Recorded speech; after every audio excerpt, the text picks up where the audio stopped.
Hello friends, I'm Alex, and from many days I wanted to make a video on TS Eliot. So today finally I'm making it. David Duchess. He wrote volumes on history of English literature, and David Duchess is very remembered critic, but he injured his reputation by calling T.S. Eliot a minor poet of the modern age. Now, T.S. Eliot cannot be considered a minor poet because of his tremendous contribution in English drama, criticism, and especially poetry. Modern poetry flourishes because of T.S. Eliot.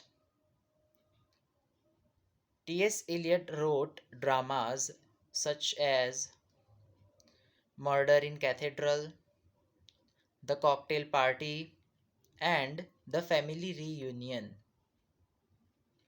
His contribution is not only in the field of drama but also he is famously known for his criticism. You and I know his famous epic poem The Waste Land, in which he laments the loss of God. Mankind has forgotten God, due to which all the calamities have befallen on them. The wasteland is the best example where he talks about the disintegrated world because of the world wars.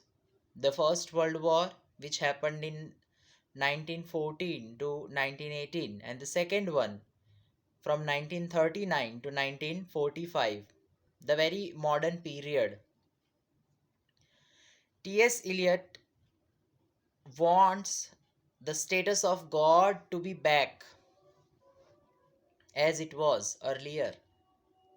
And in his poem, The Wasteland, which is divided into five parts, we will not go in deep, but the theme is very the disintegration of mankind.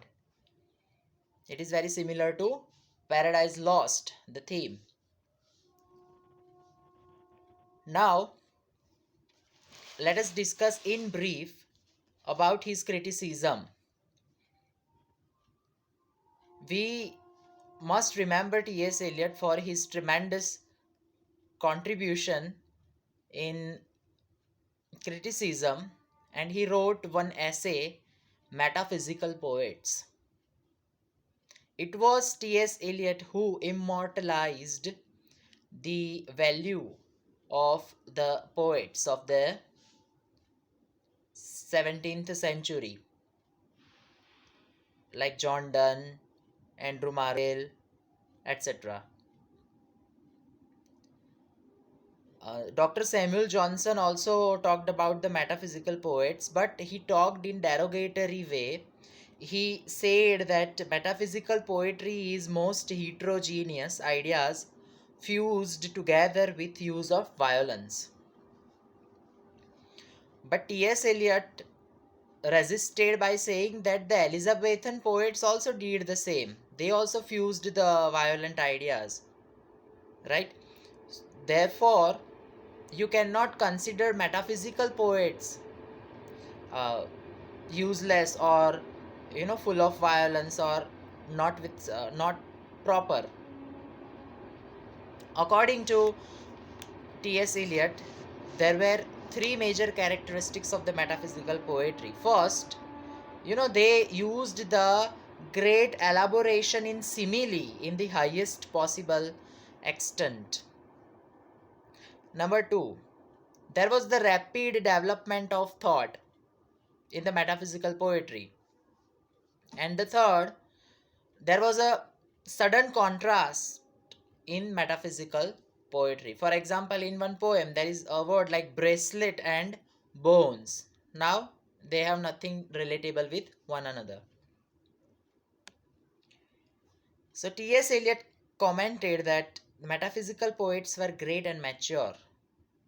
They were not the subalterns or marginalized, but they were one of the mainstream poets.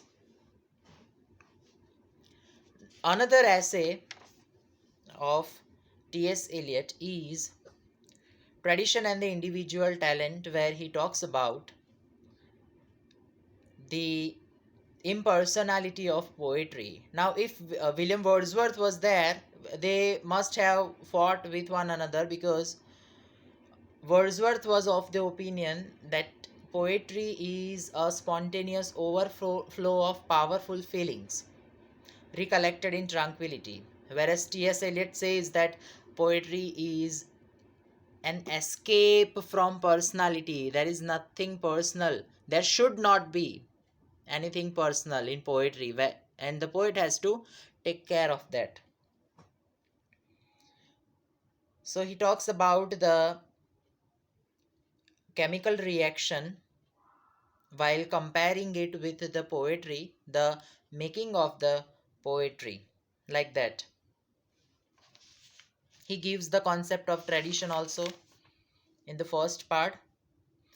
Now, the very debatable work, very important also in the field of criticism by T.S. Eliot, is Hamlet and his problems. You and I know that William Shakespeare wrote Hamlet, one of the greatest tragedies it has been considered. Here, T.S. Eliot finds the play Hamlet problematic and the character of Hamlet also problematic, because it does not have objective correlative.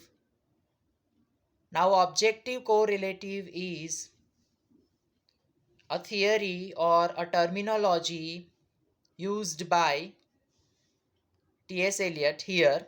What is objective correlative? Object should be related to the situation, and the character should be in association with the settings, and everything should be in the association with the nature and the atmosphere.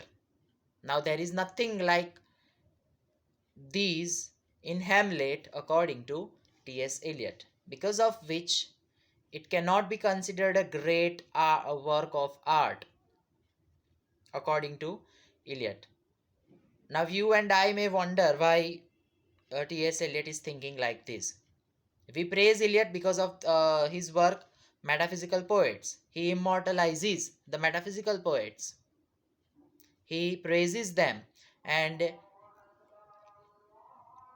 their value was derogatory. And because of Eliot, people started thinking differently. Now, he is attacking Shakespeare, and he says that Hamlet is an artistic failure.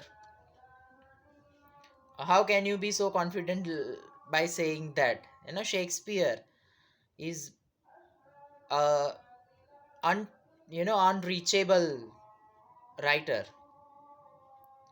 Even though he said that Hamlet lacks objective correlative, and due to which it is an artistic failure, because there is no unification of sensibility. Unification is of sensibility is a theory coined by T.S. Eliot, where emotion and thought both should go in togetherness.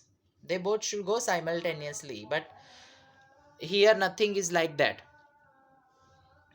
And the last work of criticism by T.S. Eliot is the essay Function of Criticism, where he attacks Murray. Murray wrote one work, Romanticism and Tradition, where Murray said that classicism and romanticism cannot go simultaneously, side by side.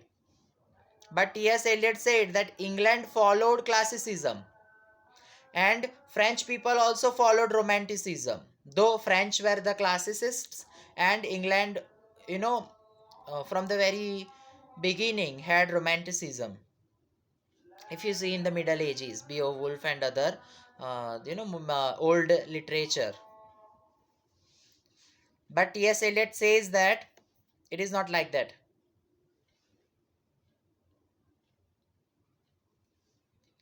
So he completely goes against Murray.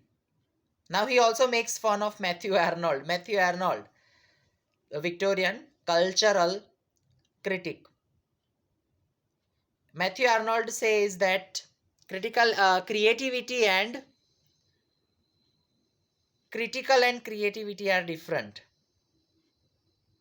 whereas T.S. Eliot says that both are, the process of creation. You cannot say like this. He says that self criticism is the best criticism. So there was one question, who criticizes Arnold? So one of the options was T.S. Eliot. The poetry we will discuss in the next video.